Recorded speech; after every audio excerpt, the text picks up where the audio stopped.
Big pass Tamil season 9 இந்த Sandra திருந்த வாய்ப்பே இல்லைங்க.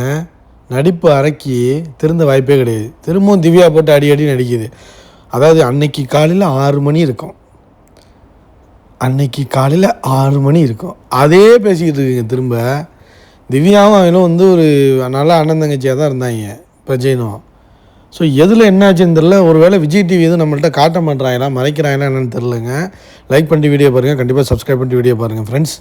யார்கிட்ட இது உட்காந்து பேசிக்கிட்டு இருக்குன்னா அதுதாங்க பெரிய உலக காமெடி.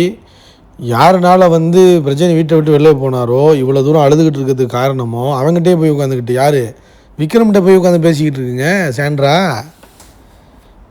ஃபஸ்ட்டு அவன் தான் ஆப் அடித்தது. முதல் ஆப் அடித்ததே வந்து விக்ரம் தான்.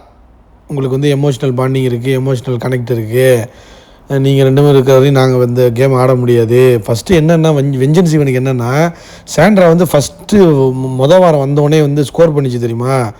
அந்த வந்து ஒரு குறும்படம்லாம் போட்டு பெரிய அளவில் வந்து பதவிகளெல்லாம் நீக்க வச்சு விக்ரமோட மேனேஜர் பதவியை தூக்க வச்சு ஒன்று பண்ணான் தெரியுமா, ஒன்று பண்ணிச்சு தெரியுமா சாண்ட்ரா பண்ணிச்சுல. ஸோ அதுலேருந்து தான் அவனுக்கு வெஞ்சன்ஸே வந்துச்சு. அழுது பெரிய அளவில் அழுதான். அப்போ கூட சொல்லாமல் பெரிய அளவில் அழுதுகிட்டு அடுத்த வாரம் ஒரு டிரான்ஸ்ஃபர்மேஷன் கொடுத்தான். எப்படின்னா பார்வை போட்டு அடிக்க ஆரம்பித்தான். ஒரு மாதிரி மீசை தாடியெல்லாம் எடுத்துகிட்டு ஒன்று பண்ணான்ல. ஸோ அப்போ வந்து வெஞ்சன்ஸ் ஆகி தான் சாண்ட்ராவை அடிக்க ஆரம்பித்தான், பிரஜைன் அடிக்க ஆரம்பித்தான். பிரஜைன் சாண்ட்ரா நீங்கள் ரெண்டு பேரும் இருக்க வரையும் நாங்கள் கேம் ஆட முடியாது, அந்த அளவுக்கு போட்டு அடித்து. ஸோ பிரஜைன் வீட்டை விட்டே வெளில போயிட்டார். இவ்வளோ தூரம் அழுதுகிட்டு இருக்கிறதுக்கு காரணமே வந்து விக்ரம் தான். அவங்ககிட்ட போய் உட்காந்து பேசிக்கிட்டு இருக்கு. ஆறா திவ்யாவை பற்றி. திவ்யாவுக்கும் விக்ரமுக்கும் ஆகாது. இப்போ என்னென்னா பாரு வந்து சாண்ட்ராவோட க்ளோஸாக இருக்குது, எல்லாம் பண்ணுறதுனால இவன் வந்து அதில் ஏதாச்சும் ஸ்கோர் பண்ணலாமா, இல்லை வேறு மாதிரி ஏதாச்சும் ட்விஸ்ட்டு பண்ணி விடலாமான்ட்டு தான் கதை கேட்பான் உட்காந்து.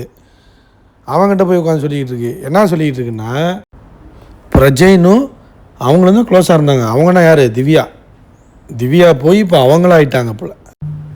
நான் வந்து அவர் போகக்கூடாது அந்த மாதிரி, சரி போயிட்டாரே அப்படிங்கிற மாதிரி மன வருத்தத்தில் இருந்துகிட்டு இருக்கேன். அங்கேருந்து பொட்டியை எடுத்துகிட்டு வந்து நாங்கள் ரெண்டு பேரும் ஷேர் பண்ணிகிட்ருக்கோம் கப்போர்டு.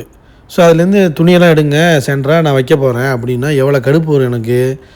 நானே என் புருஷன் வெளில போயிட்டான்னு கடுப்பில் இருக்கேன். உனக்கே தெரியும் புருஷன்ட்டு தான் இருப்பேன். அவன் வந்து இப்படி பண்ணும்போது எனக்கு டென்ஷன் வருமா வராதா, கோவம் வருமா வராதா. இது எடுங்க நான் வைக்கணும், அது பண்ணணும்னு உனக்கு வருத்தமே இல்லையா அவர் போனதில்லை அப்படிங்கிற மாதிரி தான் எனக்கு தோணுச்சு. பிரஜன் போனதை கொஞ்சம் கூட வருத்தமே இல்லாமல் அங்கேருந்து வந்து உள்ள இழு, நான் வைக்கிறேன், பொட்டி எடு, அது எடுன்னா என்ன புரியலையே அப்படின்னு கத்த ஆரம்பிச்சிருச்சு. ஆக்சுவலாக என்னென்னா வேறு ஏதோ நடந்துருக்குங்க, சொல்ல மாட்றாங்க.